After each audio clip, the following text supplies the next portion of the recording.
For 20 years, we always talked about increasing power demand. Every time we looked at financial model, forecast increasing demand and loads, but it never really happened. Welcome back to Wicked Problems. I'm Richard Delavan. With demand from data centers driven by AI, electric vehicles, that is no longer the case. We now are in a situation where most of the utilities in the United States are projecting load increases that they really don't have an idea how they're going to satisfy. What we did do correctly is we identified the windiest sites. Relatively, they may not have been as windy as we thought. So if we can accept that most of the windiest sites have been secured, you really can't change the wind. What are you going to do? You're going to change technology. So today we're diving into the evolution of wind energy in the U.S. during what some might call a climate policy roller coaster at the moment. Our guest, Jim Spencer, President and CEO of Excess Renewables North America, has been at the forefront of this transformation, not just managing, but innovating in a complex industry. Jim, thank you for coming on the program. Happy to be here. So you started out as a corporate finance guy in kind of Prudential, the insurer, and then founding a crowd called RePower, and now coming to this. So give us a little bit of a context, a minute or so, about that journey, about how you came from being that finance guy in Pru to coming to being a big player in terms of repowering wind energy in the U.S. Or I might even start briefly before that to admit something that I don't often admit, which is that I'm a lawyer by training. And so I actually went over to Prudential as in-house counsel and very quickly moved over to the business side, probably within 7 or 8 months of being there, and really haven't practiced law since then. And that's quite a long time ago. But those were very interesting days because renewables was really in the infancy in the early 90s. Pru had invested in some, what I will call nascent experimental technologies on wind. If you remember that name, pull that one out from the past. Lose Solar, which was a real blast from the past. And really the mainstream power generation then was still fossil fuels. The very good thing about my stint there was that in those days, Pru saw every deal in the market. So it was a really good place to be early in my career to see the broad scope of deals, everything from early stage independent power producers. PURPA was passed in the 70s, but it took more than a decade for anything to happen because the utilities fought it. It's up to the Supreme Court. And so it really was the late 80s for what I would call the private power producer got its legs and began to do stuff. And so I was at Prudential in those days. And from there, I went very quickly to a large New York-based independent power producer called Scythe Energies. And Scythe Energies was one of the early, pretty substantial independent power producers, and spent about a decade there until that company was sold in about 2001. And that's when I started RePower, which was an onshore wind company. We actually started as a solar company. A lot of people don't know that, but we spent about a year trying to develop solar. And we located in the Northeast because that's where we had been physically. Scythe Energy was located in Midtown Manhattan. And literally, we could not give away a solar system in those days. We've had Jenny Chase on the program before, and we've talked a lot about crushing the cost curve in terms of solar. So right now, we had Jenny when she came up with the second edition of her book, which on the cover of her book had 14 cents a watt in terms of the cost for solar, right? PV. And by the time we spoke, it was 10. Last time, you can get the open market at retail in Europe for 6, and actually out of the factory for 3 at a Jingo or whatever, or Trina. So what were you guys dealing with at that time in terms of a per watt, if you don't mind me asking? I will tell you that we were probably at $12 a watt. And I will tell you a little story about that, which is that the Long Island Power Authority had a program which would give 501c3s a $4.50 credit.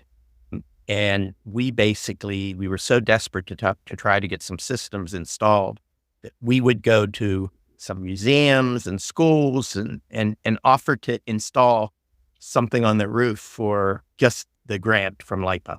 And we still had a hard time. So it was costing them nothing. And it was a function of the panels weren't that efficient. It was expensive. And when folks at this time, we were looking at roof mounts primarily. And so when folks were looking at the hassle of having someone come onto their roof, penetrate the roof, which the facilities guys, you get these engineers, they come into a meeting and say, you're not going to put that on my roof. They were very protective of their roofs. The savings to the hosts were so small that it wasn't really a strong argument. So we then very quickly shifted to wind. Sorry to take us on the tangent. I just thought it was fascinating just to do a comparison because I'm from Long Island, I'm from Suffolk County. So I could imagine some of the conversations you had back then. So let's talk about the pivot to wind and then talk about like Exis and how that kind of grew. Yeah, we basically felt that it was very difficult in those days to do anything at scale in solar. And we had spent a lot of money trying to develop a solar business, and we didn't. We weren't successful. We pivoted to wind. And in those days, I had been doing some consulting work as well for RES, Renewable Energy System, which was one of the real leaders in wind energy. They were a UK-based company, and I knew the founder, Ian Mays, and they weren't particularly active in the US, and they wanted someone who knew at least the geography and the permitting regimes. And so we teamed with them, although nothing more came of it. But that's how we cut our teeth on the wind business. And we had the ability to learn from people who I think were very good. And we spent just a lot of time securing land positions. We didn't have funding. I was funding the business myself. So we're doing, where could we get the biggest bang for our buck? And that really was to acquire sites, because we knew that land was the scarce commodity in this whole. They're not making any more. And so that's what we did. And we just started to be solely wind. I would say that if we made one mistake, it was not being open-minded about solar when it did start to become more cost-effective. And the what you talked about, the cost, the efficiency going up, the cost coming down, we just let that go by us. And so to some extent, we're now doing both wind and solar, but we're playing catch up solar because of that. And so the thing about Exis that was interesting. And so what, as I understand, like one of the things you're doing in North America, obviously Exis is a global company. You've got operations in lots of different parts of the world, but you're the gaffer for the boss, the jefe for North America. So in terms of like what's happening there, repowering wind seems to be like a very important part of what you guys are doing. So can you just explain what repowering is and why that's so important to what you guys are doing now that kind of having exited Everpower, now you're running Exis in North America. So like, what's the vision? What's the thesis? Why is repowering wind important? Sure. If we talk about repowering in general, again, we didn't invent it. Like most of renewables, the Europeans, the Germans in particular, whose industry is probably a decade ahead of ours, came to the realization that these are large mechanical machines, and after they are running for 10 or 20 years, they start to break down. The gains in efficiency from newer technology makes them more efficient.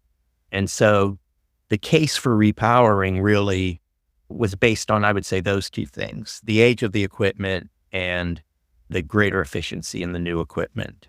But in Europe, it really is not until you're 15 or 20 years into a wind farm that it makes sense to repower.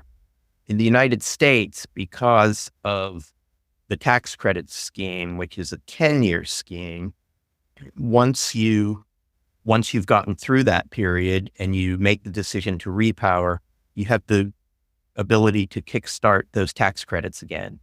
So the economics become very attractive. So what we're talking about, I'll talk about a partial repowering, which is really what we're doing.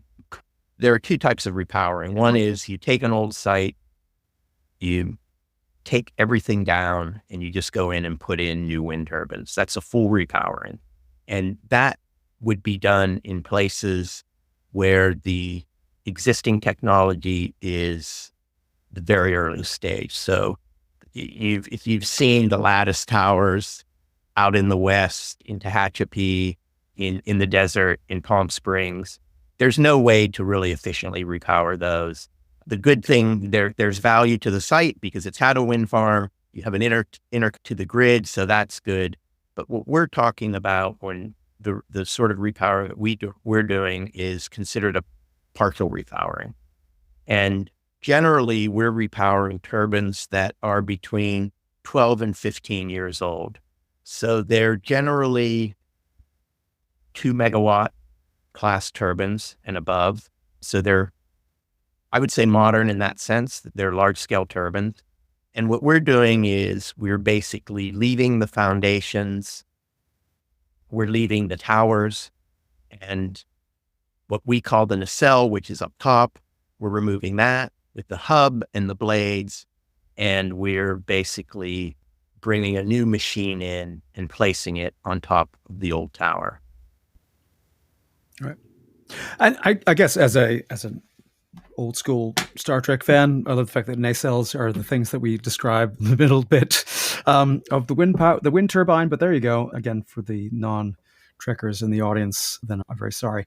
But so give me an example of the kind of project about like what that means. Again, like I've heard people compare this to the idea that like, we, particularly in the US anyway, the idea that this kind of total experience of having these projects in place is more like owning an iPhone and getting upgrades, whether to the software or the hardware, and the kinds of things that we're used to thinking about with other forms of energy generation, where like you build the thing, you're done, just make sure it doesn't break.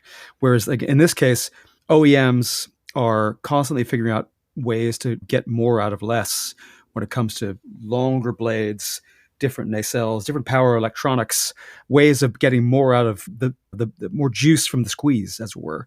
So could you say a little bit more? I've looked a little bit about the Twin Ridges project, which I suppose had an interesting number in terms of explaining how much more energy it gets with lower kind of maintenance costs, like for the same footprint, for the same space, for the same land, which we're not making more of. We can make the technology more efficient. Sure. So tell me more about that. Twin Ridges is a good example. It was commissioned in about 2009.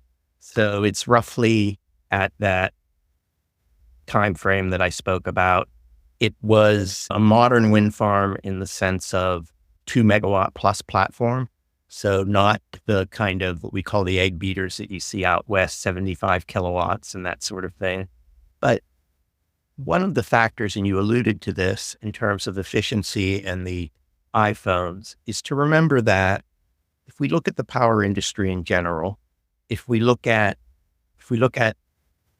coal-fired generation, in the earliest stages of development, that's where the greatest gains in efficiency can come. So when something is created for the first time, it's perfected, and it gets really good. So if you look at modern coal technology or modern gas turbine technology, time has squeezed the efficiency out of it to a great extent. And while the new turbines, the new gas turbines, or we're not building much coal, thank goodness, but the efficiency gains have occurred over 30, 40, 50, 60, 70 years. With wind turbines, we're still in the beginning. So two things are happening. One is that the technology is getting better. Without regard to any of the other price signals, a wind turbine that's built today versus a wind turbine that was built 15 years ago is just a heck of a lot better. It's more efficient. It costs less to maintain. It's more reliable. So you have that factor, as well as the factor of the tax incentives, which you're able to kickstart.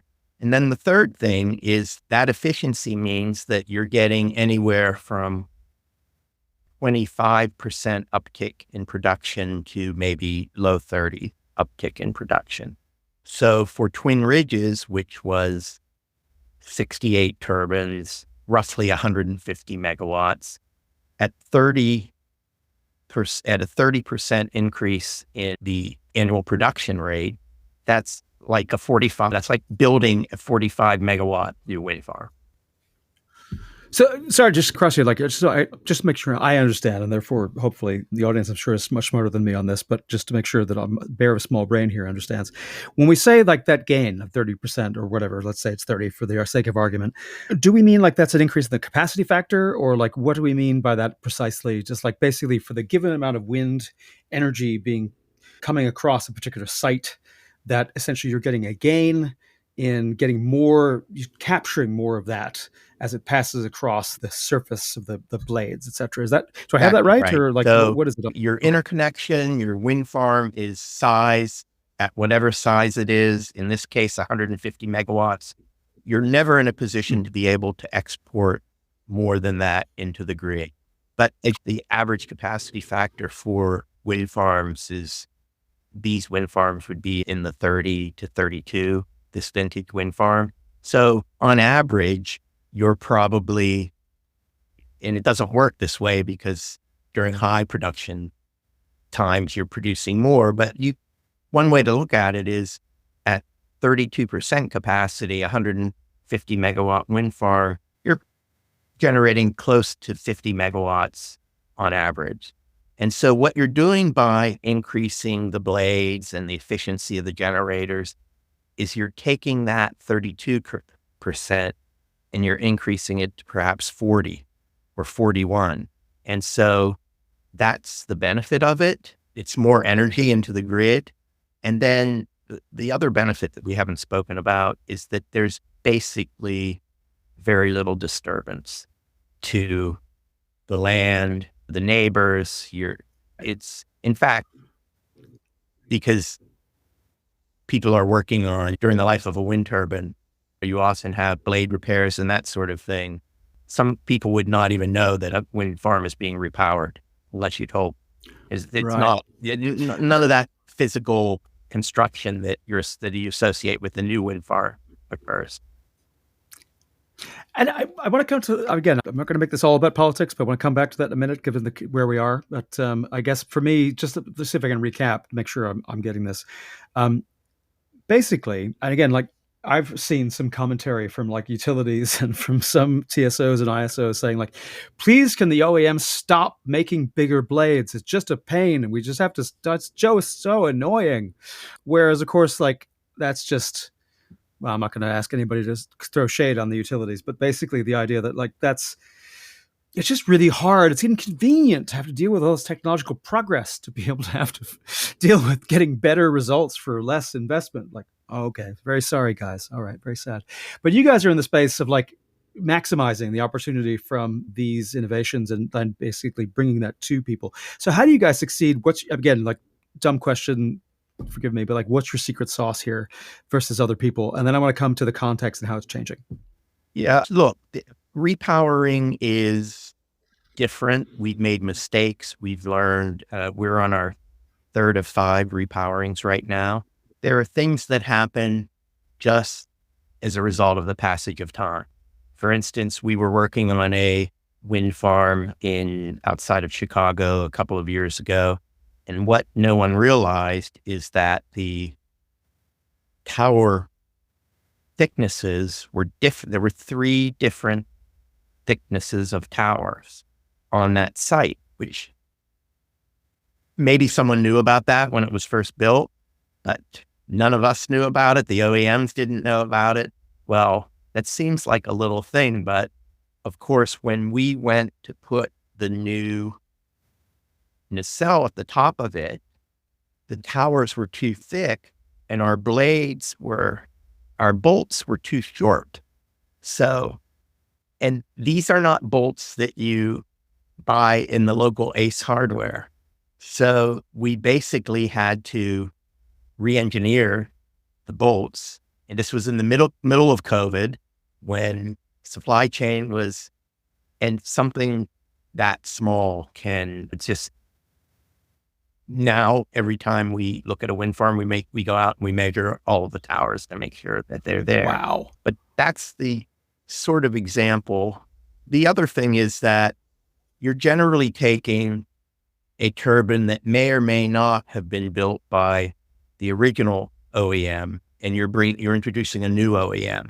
And so there are always, in terms of the wiring and the SCADA systems and all of that, they're not always compatible.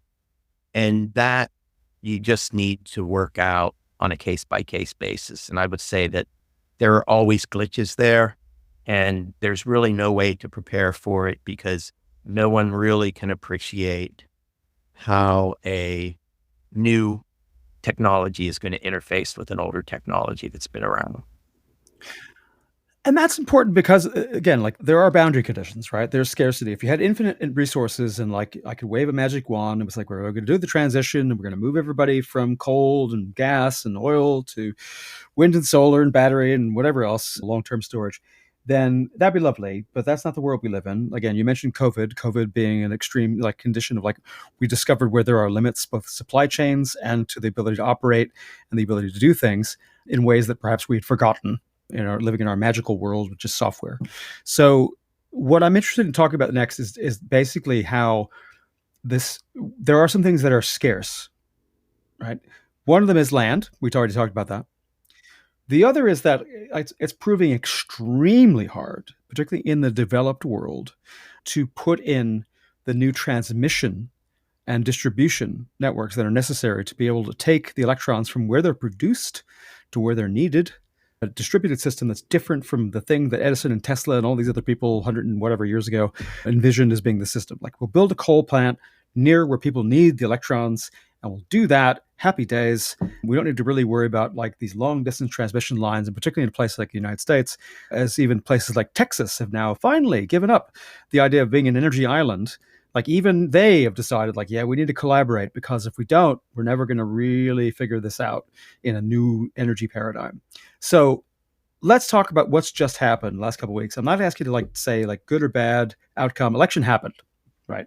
So we're going to be in a new reality when it comes to dealing with particularly wind, right? So repowering wind suddenly becomes much more interesting. When you got a guy who's now going to be, for the second time, president of the United States. I can't mention his name because I can't even promote this video, by the way, on certain platforms if I mention the name, because the algorithm goes like, sorry, no, lad. Yeah. Yeah. So we're not going to do that. But fair to say, this person has said some interesting things about wind turbines being things that kill whales, or things that kill birds, or things that are terrible, and therefore they need to be stopped, particularly offshore, and has promised to, on the first day of the new administration, to kill all offshore wind projects. Whether you can legally do that, constitution, who knows, whatever. But the bottom line is that things are going to be a little bit different than they were when it comes to particularly the wind market, and therefore it seems to me anyway that people who have an existing site, people who have an existing connection, are those sites suddenly become more valuable, not less, if you're trying to actually get more juice out of these sites. Am I wrong about that? You're absolutely correct. And I would say that was true even before the recent election, because the issues that we've had with interconnection and transmission lines, we've known this is coming for the last decade. And so it's been difficult. What has exacerbated the problem is that for 20 years, we always talked about increasing power demand and decreasing reserve margins. But we like to talk about what happened in the past as the snow shovel. Every time we looked at financial model, we forecast increasing demand and loads, but it never really happened. It got pushed out. So we were always anticipating that, but it just never happened. In the last couple of years, with demand from data centers driven by AI, electric vehicles, that is no longer the case. We now are in a situation where most of the utilities in the United States are projecting load increases that they really don't have an idea how they're going to satisfy. And so, I mean, I've heard different estimates on this. I'm asking you to like pin your colors to the mast in terms of one particular one, but I've heard anything between, again, going from a previous base, again, when utilities thought this was pretty spicy, we're going to be at 2% load growth year on year. And now people are talking about like particularly faster growing subsectors like data centers and AI, driven by AI, being like could be 4 or 5%, could be more. So like Yeah, what are we're you projecting? seeing, I think Dominion Mhm. is looking at 16,000 megawatts of additional load. American Electric Mhm. Power, a similar amount. Yep. So it's huge. It's really huge. And the colorful like thing that you're talking about there is like essentially like big tech, right? Knowing this because again, they've got people at least as smart as you and me working for them, let's just say, who can project this stuff forward and look at models and say like, oh, actually, as it turns out, what we're really going to be desperately needing is, interconnect transmission capacity. So like Microsoft basically, again, I'm is this true? I don't know. Certainly, the stories have been flying around. Like they're going to buy 3 Mile Island. You guys are Yeah. in Pennsylvania. I grew up in New York. I remember that story going back. But the idea of like reopening 3 Mile Island is like raise some hackles, right? It's going Well, to get some headlines. But as much as anything else, they're buying it because like these high capacity transmission lines that are right there, which means that it's not about sending stuff out to the grid, it's taking stuff that's back from the grid in a high voltage transmission line to be able to say like I want the data center there in the next to the cooling tower to basically say like yeah great let's do that. And other companies buying old disused coal plants for the same reason, this 550 kilovolt line that otherwise would be super expensive to get in, right. it's already there, so let's buy the land. And that's an example of the scarcity that you guys are again able to help people overcome by taking existing sites and Yeah. making them And more I should productive. say that the topic for another day, but we are looking at some of those old brownfield sites that are very much. We definitely would like you to have to come back on, Jim, talk about that. I could have spilled Yeah. the beans just now, but like we don't get you in trouble. But yes, like for me, that is a super interesting story, as is for our listeners. So yes, let's definitely come But back to that. but in terms of the current political climate, I must say that one of the advantages of being around for a long time is that we've seen this story before. I don't know when George Bush, what year it was that he became president, but the One. second one, but we all thought that renewables was dead. Here comes a Texan. It didn't, it didn't make a difference. There were issues around extension of the subsidies and the tax credits, which were basically politically driven. But what we've seen is that renewables has become bipartisan, whether or not people want to admit it or not. An estimate that something like 80% of the funds that have been allocated according to the IRA have gone to red districts. And Mhm. remember that the IRA is more than just the PTC and ITCs that we rely on for our projects. A lot of the incentives have gone to advanced manufacturing, which I think is the beauty of that legislation. So right now you see mega solar facilities being built in Georgia, the Carolinas, down south. There are some in the Northeast as well. That that train has left the station, and that is so consistent with the incoming administration's desire to onshore manufacturing. Why would those are tens of thousands of manufacturing jobs? Why would you ever shut that down? And so I think we have to distinguish the rhetoric from the actualities and the common sense that we all hope will prevail at some level. And so I am not at all worried about the future of what we do every day. I think that there's some uncertainty, and that's not related to renewables. That's more related to this anticipated shakeup in the government and how things are going to operate on a daily Yeah. basis. But we're going to face that across the board, not only in renewables. So looking back 9 years ago, when the current president-elect was elected, we had the same concerns. And I will say that I noticed no decrease in our business or in our ability to do business. So now we're not an offshore developer. And I think you have to distinguish offshore. And frankly, offshore has had some issues totally unrelated to the current politics. And that's function of cost Right. and supply side. So I'm happy that we're not developing offshore, that all of our eggs aren't in that basket, although I am a huge fan of Right. offshore. But I think you have to distinguish it from what we do every day. Yeah.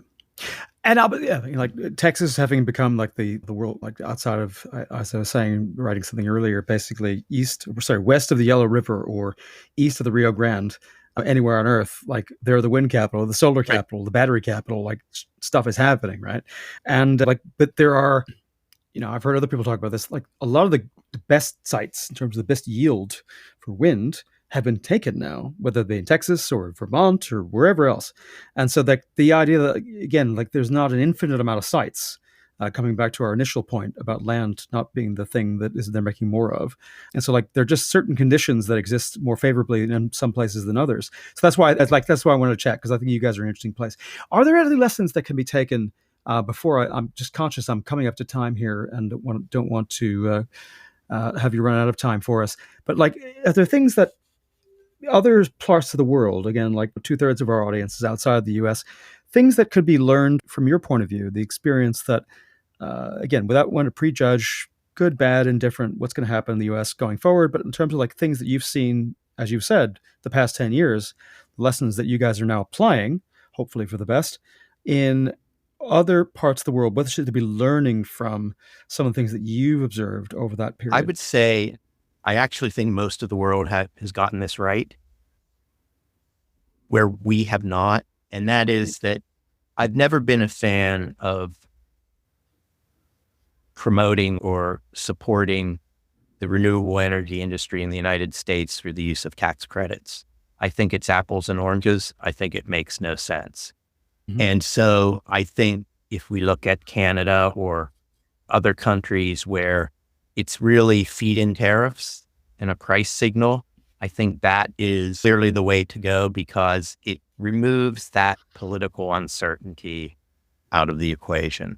I think, I'm not sure if there's anyone else who really has the sort of tax scheme that we have for No, here in the UK, right? It's like CFDs supplanted feed-in tariffs as a way of yeah. setting this kind of price signal. And Michael Liebreich, who I'm actually speaking to a little while about something else, is made a big point about this earlier this week, or last week rather, to say essentially that the CFD model, the contract for difference model, the idea that like feed-in tariffs have a limited utility, you get to a certain point and then they don't make any sense.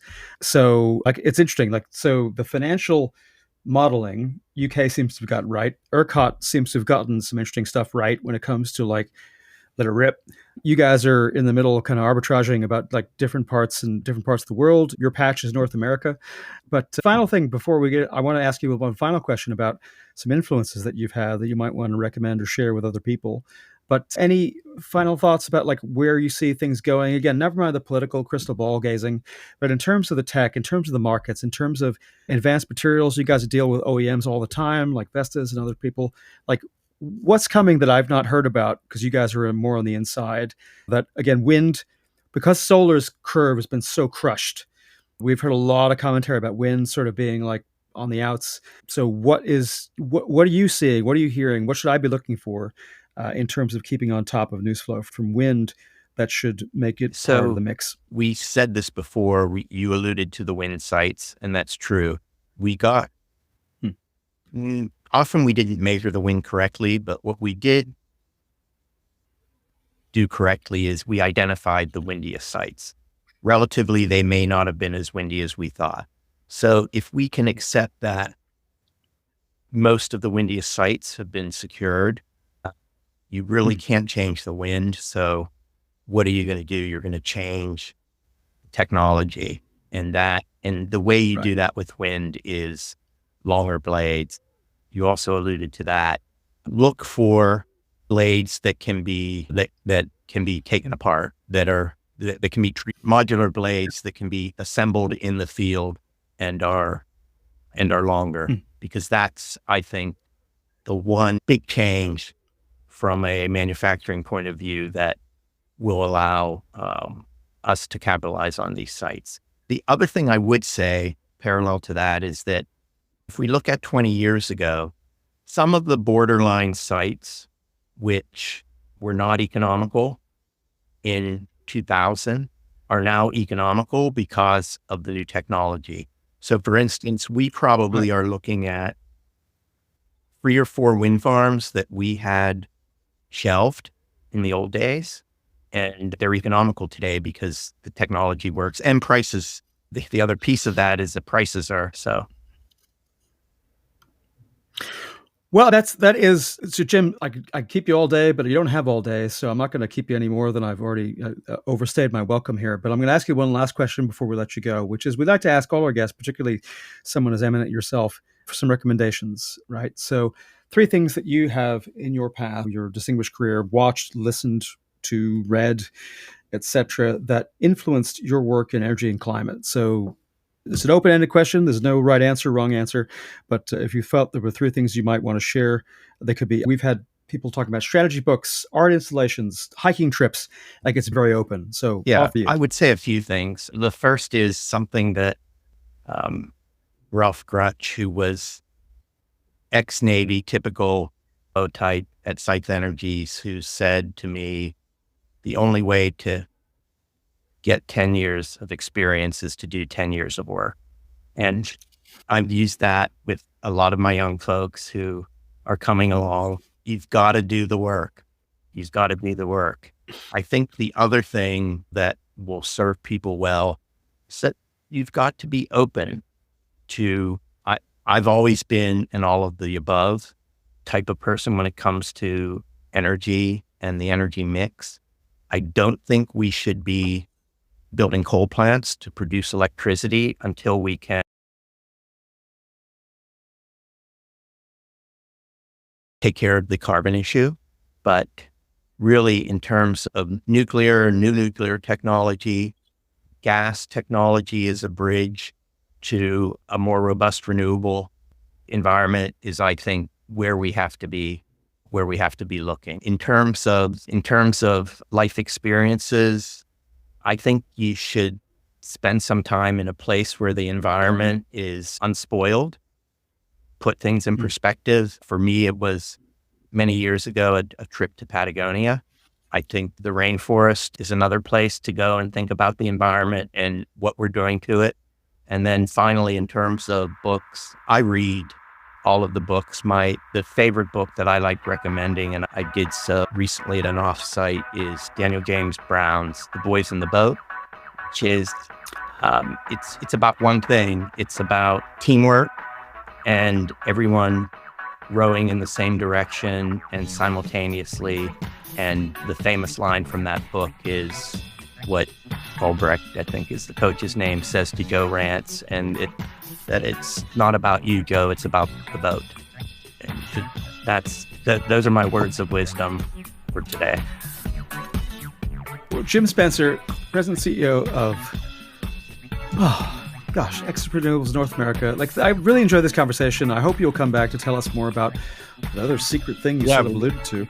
That's some future date, but I really enjoyed this, and I hope that we can do this again soon. Thank you. Harder, better, faster, stronger. More than power, never. Ever after work is over.